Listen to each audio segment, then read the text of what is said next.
Welcome to Shoreland Lutheran High School and to the start of another school year. We're very excited to be having students back on campus as we begin this fall.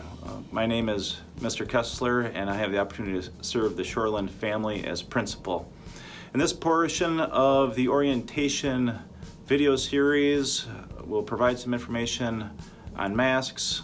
We'll give you a glimpse at what the typical day will look like in terms of health and safety protocol, and we'll also offer some context and background on our instructional platform that we'll be using called HyFlex.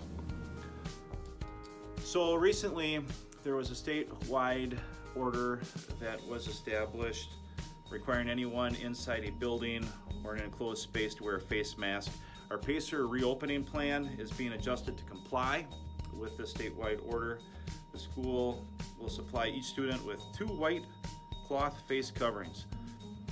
If families are purchasing masks, please note that only masks with Shoreland logos or masks of a solid color will be allowed. The state has identified a few exceptions which do apply to our setting. So those exceptions are when a person is eating or drinking, when you have a medical condition that does not allow you to wear a face covering, when you're giving a religious, educational, cultural, musical, or theatrical presentation for an audience, so long as you have at least 6 feet between you and other individuals, and when you are the only other person in the room. So there will likely be changes to the daily schedule, and we are currently reviewing the schedule to determine when and to what degree we are able to go outside and be physically distanced to get a break from the face coverings. In addition, we're still coordinating with bus transportation to meet the physical distancing guidelines. Each morning, your students should complete a health report form before leaving the house. The form will arrive each morning to your student's email. Use the form as a tool to determine in-person attendance that day. If your student is symptom-free, they should be at school and in person.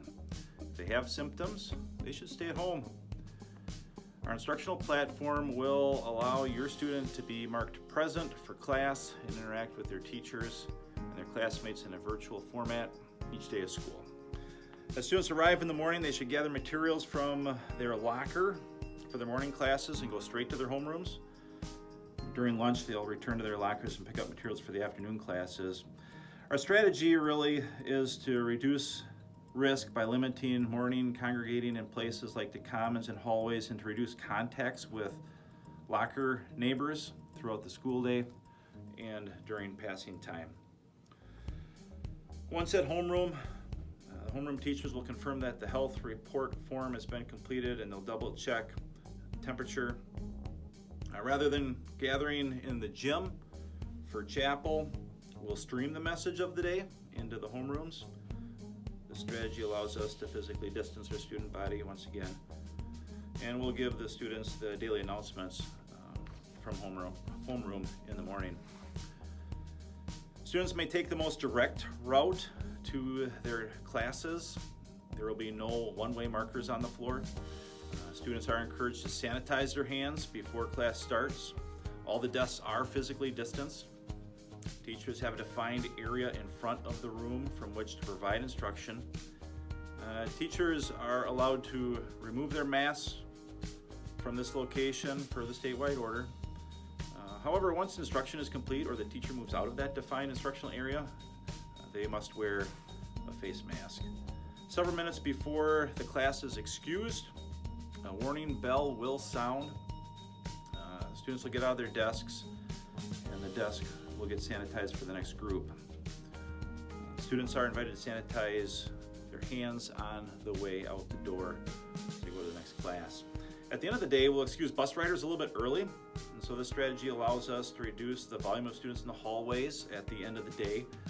Students should not remain after school unless they're in an activity or a sport or the parent has made a special arrangement with the office.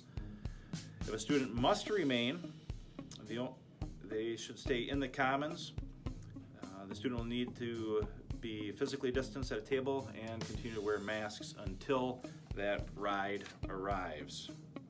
So last spring we sent a survey seeking some feedback about our fourth quarter virtual program. Lots of positive support and encouragement and comments, and thank you for all of those.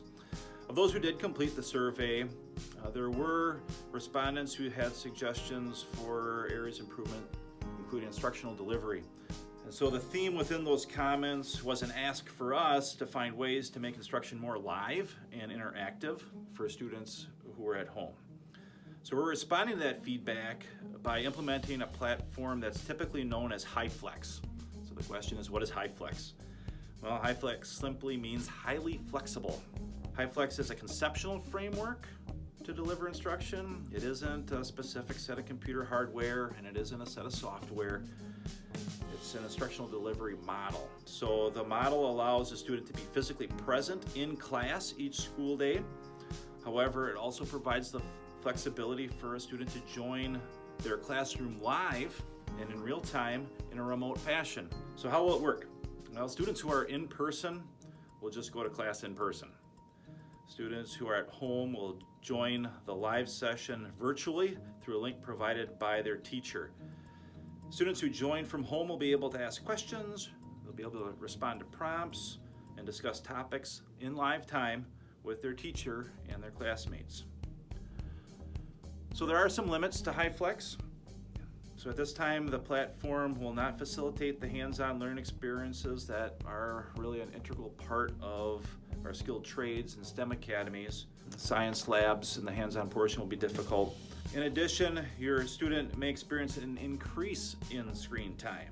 They'll simply be on the computer during their classes all day, and they'll still need to complete the homework, and some of that homework may be online. And so there might be an increase in screen time. Of course, we look forward to a day when we get back to our normal routine and in-person education as a daily experience for all of our students. Until then, we believe that this highly flexible option will serve our students and their needs well. Thank you for your cooperation and your continued flexibility during this unpredictable time. If and when local, state, or national guidance were to change, so too our PACER reopening plans may change. And if that does happen, we will simply send out messages as to what those adjustments would be. As always, if you have any questions, you should feel free to reach out to me or any of the other administrators. We ask that the Lord bless the beginning of our school year.